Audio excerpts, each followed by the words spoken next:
All right, let's talk about game speed. I mean, we're not just talking about being fast in a straight line with a stopwatch on you. We're talking about being quick, explosive, and decisive when it actually matters in the game. So today, we're going to break down the real science of how to get faster where it counts. You know, for just about every athlete, every coach out there, this is the million-dollar question. How do you actually get faster?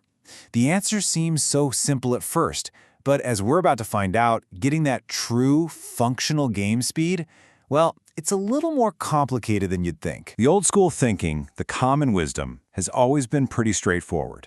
Look at the fastest people on Earth, we're talking track and field sprinters, and just do what they do. I mean, it makes sense on the surface, right? If you want to be fast, you got to train like the fastest. But here's the thing. The science is telling a totally different story now. All the research shows that the demands of a team sport, think soccer, basketball, football, are worlds apart from a 100-meter dash. So a pure track-style training program, yeah, it might build a fast athlete, but it probably won't build an athlete who can play fast, play after play. Okay, so if we're going to build a new model, we have to start with the basics. The first thing to understand is that speed isn't just one single thing. It's actually a combination of a few key physical abilities all working together. So research from the classic textbook Periodization lays it out for us. What we call speed is really a mix of 3 core biomotor abilities. Now, that's just a fancy scientific way of saying the body's most basic movement skills. And they are strength, your ability to produce force, speed, how fast you can move, and endurance, your ability to keep doing it. And check this out. Of those 3, the research makes it super clear that strength is the real foundation. It is the critical building block. Why? Because a stronger athlete can literally put more force into the ground with every single step, and that's exactly what acceleration is.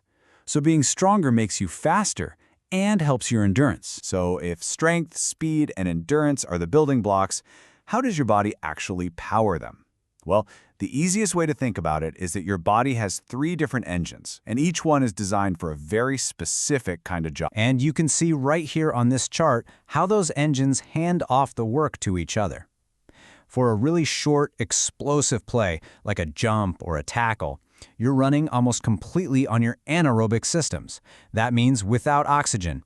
But as the play or the run gets longer, your body seamlessly shifts gears and the aerobic or oxygen-based system kicks in to give you that long-term fuel. Let's break those engines down. First, you've got the phosphagen system. That's your rocket fuel, like a dragster.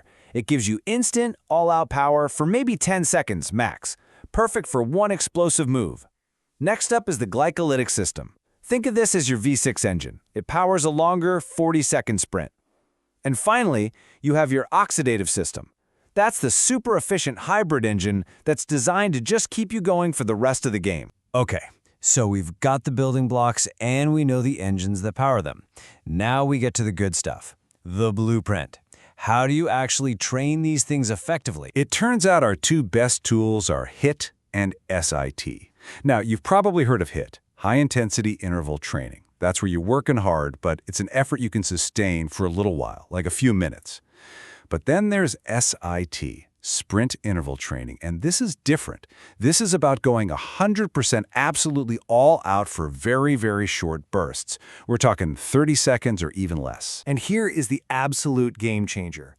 A huge 2014 meta-analysis published in Sports Medicine found that SIT, those super short all-out sprints, actually improve your endurance just as much as a traditional long, slow jog, but in a tiny fraction of the time. Just think about that for a second. You can improve your long-haul hybrid engine by training your short-burst dragster engine. It's incredible. But, and this is a big but, there's a secret ingredient that almost everybody gets wrong: rest. To truly train that top-end rocket fuel speed, your system needs to completely refuel between efforts. Research on young athletes points to a work-to-rest ratio of 1 to 25. Let me say that again, 1 to 25. That means for a 4-second all-out sprint, you need about 100 seconds of complete rest to make sure that your next sprint is also at 100%. And of course, you can't just go hard all the time. That's a recipe for burnout. To make sure you're actually adapting and getting better, not just breaking down, a lot of elite programs use what's called a 3-to-1 loading cycle. You build up the intensity for 3 straight weeks, and then you take a much easier deload week to let your body recover, soak up all that training, and come back even stronger. So, we have the science, we have the blueprint for getting faster. But to build true game speed, we have to put it all in the right context. The actual demands of your sport have to be the thing that dictates your training. And this is where it gets really interesting. GPS data from actual games gives us a huge reality check. Look at this breakdown of a pro football cornerback. Only 1 to 2% of all the distance he covers in a game is at his top speed. Over 90% of the game is spent jogging or walking. So, it begs the question, why do we spend so much time training only that tiny 2%? This data totally changes how we should even define what a sprint is. Using a fixed number, like saying anything over 14 miles per hour is a sprint, is completely flawed. For an elite athlete, 14 miles per hour is just a warm-up jog. But for a younger athlete, that might be their absolute max effort. A relative threshold, one that's based on a percentage of each individual's own top speed, is a way more accurate and useful way to measure intensity. And this model from the performance group Altus gives us a much better language for this. Instead of a simple yes or no, did they sprint, we can now ask how intense was that run. We can see that a true maximal sprint is a very specific thing. It's an effort above 95% of what that athlete is capable of. Everything else falls into a different zone. And context isn't just about the sport, it's about the athlete's age. But not just their birthday, we're talking about their biological age. This timeline here is organized around something called peak height velocity, or PHV, which is just the sciencey term for an athlete's main growth spurt. Before that spurt, you want to focus on movement skills and technique. But during and after, their body is primed by hormones to build some serious strength and power. Okay, let's bring all these pieces together. Building real, usable game speed isn't about running yourself into the ground with endless conditioning. It's about training smarter, with targeted, intelligent, and context-driven workouts. So what does a smart week actually look like? This high-slow model is a fantastic way to structure it. Your high days are for the really stressful stuff, the things that tax your nervous system, like max speed work. And you separate those days with low days, which are focused on things like building strength and active recovery. This makes sure you're always fresh and ready to go when it's time to be fast. So here it is, your checklist for building game speed. 1. Remember that speed is a blend of strength, speed, and endurance. 2. Rest is not optional, it's non-negotiable for power. 3. Train for the context of your sport and your biological age.